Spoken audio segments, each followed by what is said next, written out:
गोपाल नंद लाल, हे गोपाल नंद लाल, हे गोपाल नंद लाल, हे गोपाल नंद लाल।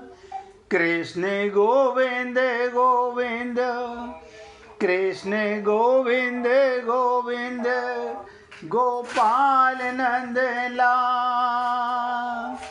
कृष्ण गोविंद गोविंद, गोपाल नंद लाल। हे गोपाल नंद लाल, हे गोपाल नंद लाल, हे गोपाल नंद लाल, हे गोपाल नंद लाल। कृष्ण गोविंद गोविंद, कृष्ण गोविंद गोविंद, गोपाल नंद लाल। सभी पुण्य आत्मा पूरी एकाग्रता के साथ सुनिएगा। एक कथा सुनाकर भगवान का उपदेश बहुत गहराई से सुनना पड़ेगा। फिर आपको बोल रहा हूं, अगर आप ये समझते हो मैं बहुत बुद्धिमान हूं, मैं इधर उधर झांक कर भगवत प्राप्ति भगवान की वाणी सुन लूंगा, तो आप अपने आप को धोखा दे रहे हैं। इसलिए पुण्य आत्माओं, पहले कथा सुनिए, उसके बाद राजकुमार जी आप भी अपना मोबाइल की आवाज बंद कर लिए। एक सेठ, ध्यान से सुनो, एक सेठ बस से उतरा और उसके पास कुछ सामान था। आसपास नजर दौड़ाई तो उन्हें एक मजदूर दिखाई दिया। सेठ जी को एक मजदूर दिखाई दिया, जैसे आप और हम लोग ट्रेन से उतरते हैं तो कुली को देखते हैं। सेठ ने आवाज देकर उसे बुलाकर कहा, मेरा सामान उठाकर वहां चलोगे, कितने पैसे लोगे? मजदूर ने कहा, आपकी मर्जी, जो दे देना, जो देना हो दे देना, लेकिन मेरी एक शर्त है। अब ध्यान से सुनिएगा, ये कथा सुना रहा हूं, पाप और पुण्य और भगवान। जब पूरी कथा सुनोगे तो समझ आएगा। बोला, आपकी मर्जी, जो दे देना, लेकिन मेरी एक शर्त है। मजदूर ने कहा, मेरी शर्त है कि जब मैं सामान लेकर चलूं तो रास्ते में या तो मेरी सुनना या आप अपनी सुनाना।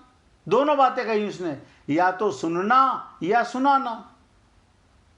सेठ ने डांटकर उसे भगा दिया, किसी दूसरे मजदूर को देखने लगा। लेकिन आज वैसा हुआ जैसे राम वन गमन के समय गंगा के किनारे केवल केवट की नाव थी। जैसे राम जब वन जा रहे थे तो वहां और कोई नौका नहीं, केवल केवट की नाव थी। अब मजबूरी में सेठ ने उसी मजदूर को फिर बुलाया। मजदूर दौड़कर आया और बोला, मेरी शर्त आपको मंजूर है ना? सेठ ने स्वार्थ के कारण, आप और हम लोग स्वार्थ के कारण ही तो सब कुछ करते हैं, स्वार्थ के कारण हाँ कर दी। मजदूर सामान उठाकर सेठ के साथ चल दिया। अब बोला, सेठ जी आप कुछ सुनाओगे या मैं सुनाऊं? सेठ ने कह दिया, तू ही सुना। मजदूर ने खुश होकर कहा, जो कुछ मैं बोलूं उसे ध्यान से सुनना। ये कहते हुए मजदूर पूरे रास्ते बोलता गया और दोनों मकान तक पहुंच गए। दोनों मकान तक पहुंच गए। मजदूर ने बरामदे में सामान रख दिया। सेठ ने जो पैसे दिए ले लिए और सेठ से बोला, सेठ जी मेरी बात आपने ध्यान से सुनी थी या नहीं सुनी थी? चलते समय क्या बोला? आपने मेरी बात ध्यान से सुनी थी या नहीं? सेठ ने कहा, मैंने तेरी बात नहीं सुनी, मुझे तो अपना काम निकालना था, मुझे तो अपना काम निकालना था। आज जो मैं देख रहा हूँ, ये जितने लोग कथा भागवत कराते हैं वो किसी न किसी मन्नत के लिए, किसी की माँ ने बोल दिया, किसी के दादा ने बोल दिया, दादी ने बोल दिया, किसी की पत्नी ने बोल दिया, मैं एक बार ये कराना चाहता हूँ, बस। वो सुनते सुनाते नहीं हैं। तो सेठ ने कहा, मैंने तेरी बात नहीं सुनी, मुझे तो अपना काम निकालना था। मजदूर बोला, सेठ जी, आपने जीवन की बहुत बड़ी गलती कर दी। ये बात मैं आपको क्यों सुना रहा हूँ ये कथा? क्योंकि अब आप भगवान की वाणी सुनोगे, लेकिन ध्यान यहीं सुनते सुनते भटकेगा। ध्यान कहाँ होगा ये आपको पता चलेगा। बोले, आपने जीवन की बहुत बड़ी गलती कर दी। बोले, क्या गलती कर दी? अब आप सोचो, कोई व्यक्ति अगर ऐसी बात बोल दे जो मजदूर ने सेठ को कही। बोला, मजदूर, कल ठीक 7 बजे आपकी मौत होने वाली है।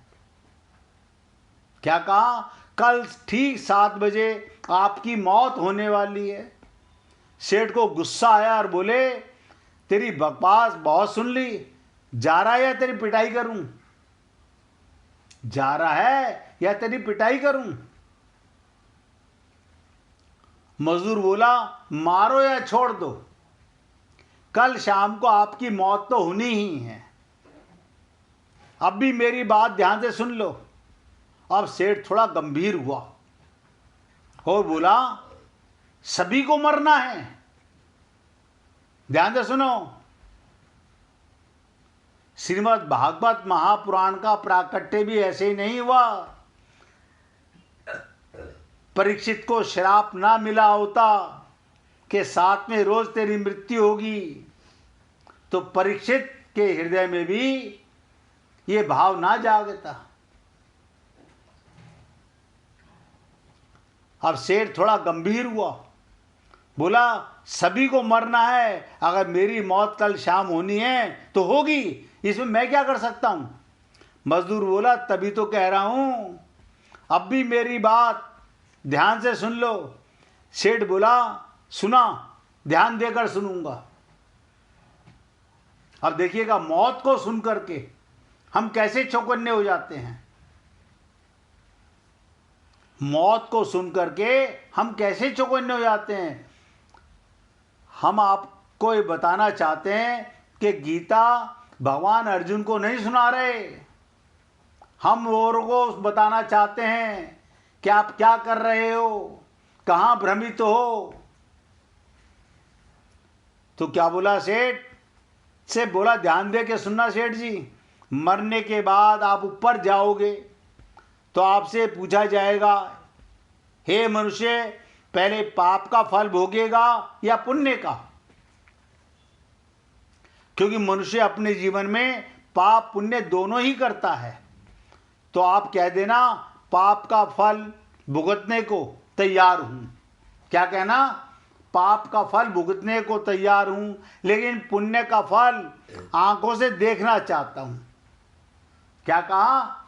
पुण्य का फल देखना चाहता हूं और पाप का फल भुगतना चाहता हूं। इतना कहकर मजदूर चला गया। दूसरे दिन शाम को ठीक 7 बजे सेठ जी की मौत हो गई। बहुत ध्यान से सुनो। दूसरे दिन शाम को ठीक 7 बजे सेठ जी की मौत हो गई। सेठ ऊपर पहुंचे तो यमराज ने मजदूर द्वारा बताया गया प्रश्न कर दिया, पहले पाप का फल भोगना चाहते हो या पुण्य का? अब तो सेठ ने कहा, पाप का फल भुगतने को तैयार हूं, लेकिन जो भी जीवन में मैंने पुण्य किया है उसका फल आंखों से देखना चाहता हूं।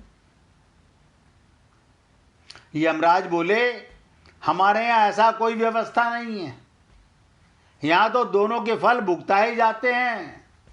संसार में लोग आग जब पैसे की मौज लेते हैं तो वो समझते हैं मैं पुण्य का फल भोग रहा हूं, और जब दंड देते हैं तो उनके शरीर को रोग दे दिए जाते हैं। सेठ ने कहा, फिर मुझसे पूछा क्यों? क्या बोला सेठ यमराज से? फिर मुझसे पूछा क्यों? और पूछा है तो उसे पूरा करो। धरती पर तो अन्याय होते देखा है, पर यहां भी अन्याय हो रहा है। पहले आपने पूछा कि पहले पाप का फल भुगतोगे कि पुण्य का। मैंने ये कहा पाप का पहले भुगतूंगा और पुण्य देखना चाहता हूं, बस। अब ध्यान से समझिएगा, ये बड़ी विचित्र लीला है। पुण्य का फल देखना चाहता हूं। यमराज ने भी सोचा बात तो सही कह रहा है, इससे पूछकर बड़े बड़े फंस गए, बड़े बुरे फंसा मैं तो। पास कोई शक्ति ही नहीं है जिससे इस जीव की इच्छा पूरी हो जाए। विवश होकर यमराज उस सेठ को ब्रह्मा जी के पास ले गए। अब पूरी तरह बात बता दी। ब्रह्मा जी ने अपनी पोथी निकालकर सारे पन्ने पलटे। याद रखना, यमराज भी एक सीट है, कोई भगवान नहीं है। यमराज भी, ब्रह्मा भी एक सीट है। ब्रह्मलोक भी एक लोक है। ब्रह्मा जी ने अपनी सारी पोथी निकालकर, सारे पन्ने पलटकर, लेकिन उनको कानून की कोई ऐसी धारा नजर नहीं आई जिससे जीव की इच्छा पूरी हो सके। ब्रह्मा भी विवश होकर यमराज को सेठ जी के साथ लेकर भगवान विष्णु के पास पहुंचे। और भगवान विष्णु के पास पहुंचकर समस्या बताई। भगवान ने यमराज और ब्रह्मा से कहा, जाइए अपना अपना काम देखिए। क्या कहा भगवान ने? जाइए अपना अपना काम देखिए।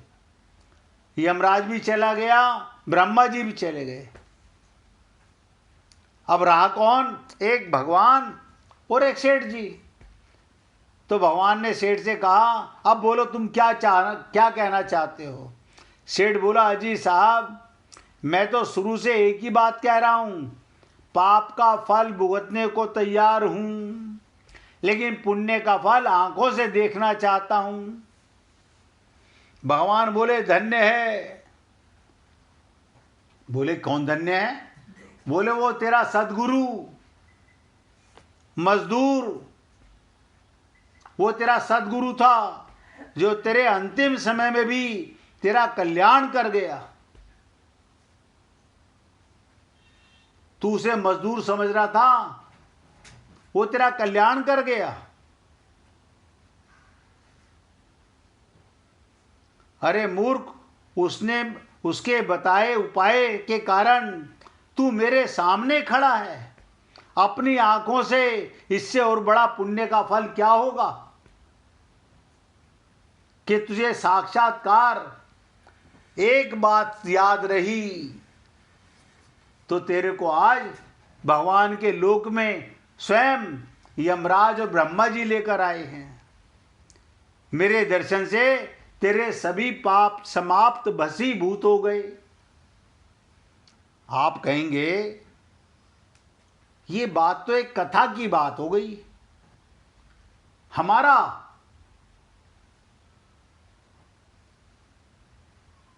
इससे क्या फर्क पड़ता है? फर्क पड़ता है, बताता हूं। फर्क ये पड़ता है, आत्मज्ञान होने के बाद, अभी हम लोगों को आत्मज्ञान नहीं ना, शरीर का बहुत ज्ञान है, जाति का बहुत ज्ञान है, सब धोखा भ्रम है। ये टेम्परेरी शरीर, टेम्परेरी जाति, टेम्परेरी परिवार, पहले कोई और था, बाद में कोई और होगा, लेकिन इसका भ्रम पूरी तरह खोपड़ी में बना हुआ है। अगर आत्मज्ञान हो गया तो आपका प्रत्येक कर्म भगवान के निमित्त होगा। इसका ये लाभ है।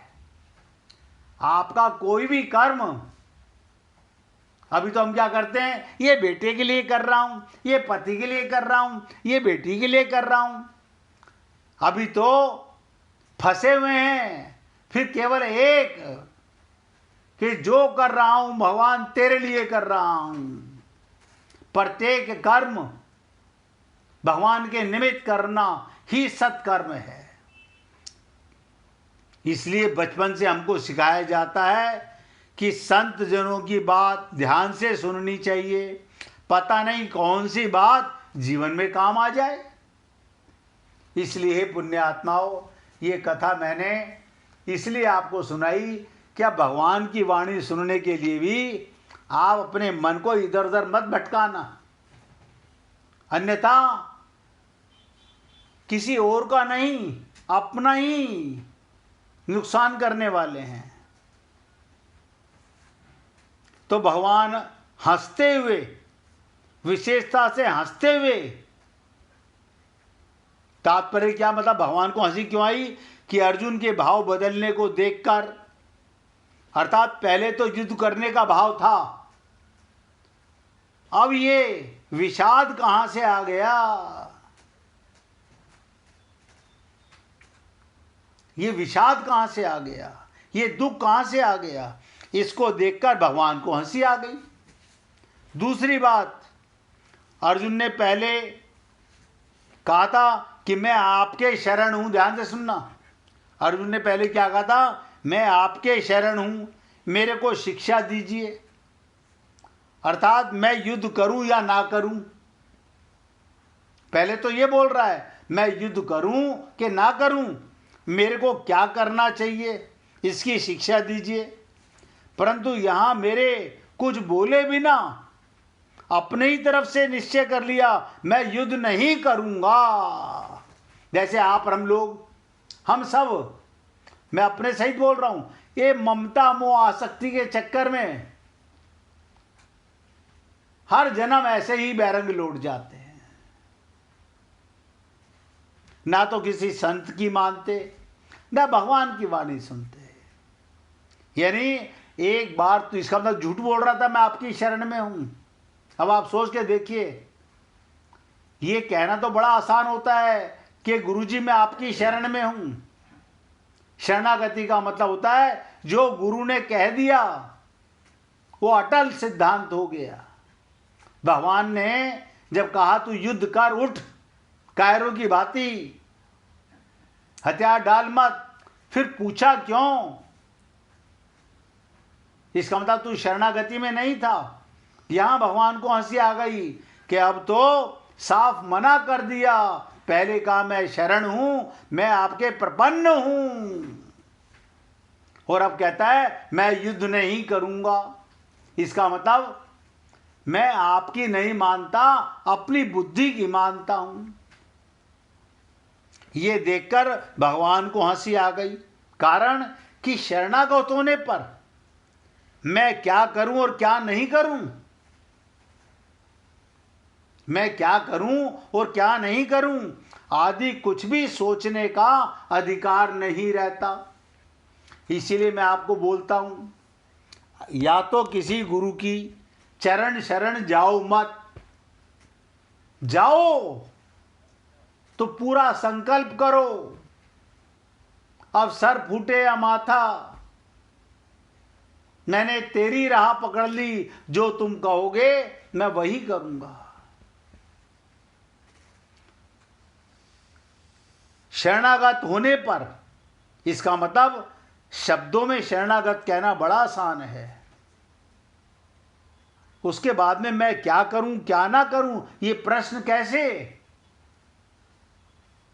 क्यों, हमने तो यही सुना है कि जो जाकी शरण गयो वापे वाकी लाज, उल्टे जल मछली चले अर भयो जात गजराज।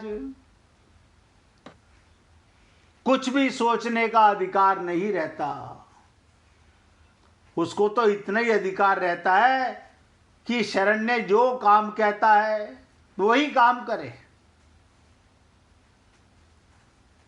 अर्जुन भगवान के शरण होने के बाद मैं युद्ध नहीं करूंगा, ऐसा कहकर एक तरफ ये शरणागत होने से हट गए।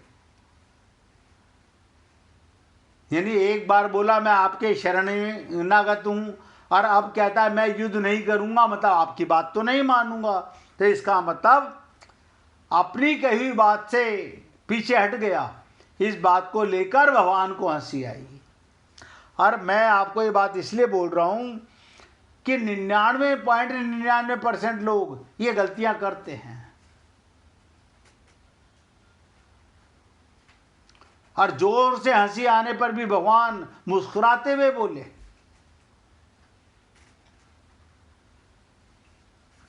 जब अर्जुन ने ये कहा कि मैं युद्ध नहीं करूंगा, तब भगवान को यही कह देना चाहिए था, जैसे तेरी मर्जी। लेकिन भगवान ऐसा नहीं कहते, ऐसा नहीं कहते। जैसे तेरी मर्जी वैसा कर। अब यहां से चैप्टर बहुत संगीन है। आप हम लोगों की जिंदगी का बहुत बड़ा भ्रम मिट सकता है अगर हम एकाग्र होकर के एक एक शब्द को हृदयंगम करेंगे, तो भगवान की वाणी के लिए कटिबद्ध होंगे। तो अब आप सोचिए, ऐसी स्थिति में भी अगर आप और हम लोग ना गुरु की बात को मानने को तैयार, ना भगवान की बात मानने को तैयार, तो क्या होगा? जो मेरा मन चाहेगा मैं वो करूंगा, तो अंत तो गत्वा 84 लाख योनियों में जीव भटकता रहता है। 1 मिनट भगवान का कीर्तन करो, उसके बाद आगे चर्चा करेंगे। हरे कृष्ण